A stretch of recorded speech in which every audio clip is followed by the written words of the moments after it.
இந்த வீடியோவை கொஞ்சம் கவனமா பாருங்களேன். ஒரு சயின்டிஸ்ட் பசியோட இருந்த ஒரு கழுகு கூட்டத்தை ஆபத்தே இல்லாத ஒரு தனி தீவுல விடுறார்.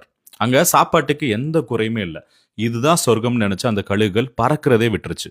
ஏன்னா உட்கார்ந்த இடத்துல சாப்பாடு. Eat, sleep, repeat. அவ்வளவுதான். அந்த சயின்டிஸ்ட் எல்லாத்தையும் அமைதியா கவனிச்சிட்டு இருந்தார். நாட்கள் கடக்க கடக்க கழுகுகளோட இறக்கைகள் பலவீனமாகுது, தசைகள் சக்தி இழக்குது.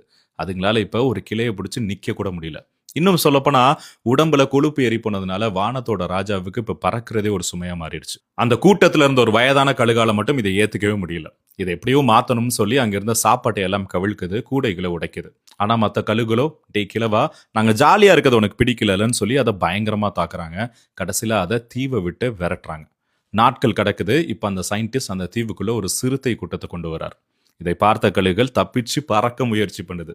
ஆனா பலம் இழந்த அந்த இறக்கைகள் ஒத்துழைக்கல. சிறுத்தைகள் பெருசா எஃபர்ட்டே போடாம அங்க இருந்த கழுகுகளை ஒவ்வொன்னா வேட்டையாட ஆரம்பிக்கிறாங்க. சைக்காலஜில இதை கம்ஃபர்ட் ஜோன் ட்ராப்னு சொல்லுவாங்க. கம்ஃபர்ட் ஜோன்ல கிடைக்கிறது சுகம் இல்ல, பல நேரங்களில் அது ஒரு வலைதான்.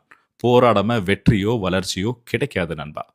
ஈஸியான வாழ்க்கை உங்களை பலசாலியா இல்ல, பலவீனமா தான் மாத்தும். அதனால வாழ்க்கையில எந்த கட்டத்திலும் முயற்சி மட்டும் விட்டுறாதீங்க.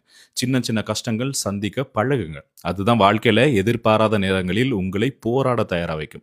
இன்னும் அவங்களுக்கு புரியல, ராஜாவாக போராடிக்கிட்டே இருங்க. ராஜா வீட்டு கண்ணுக்குட்டியே ஆக மாறாதீங்க. அது வரம்பில்ல, சாபம்.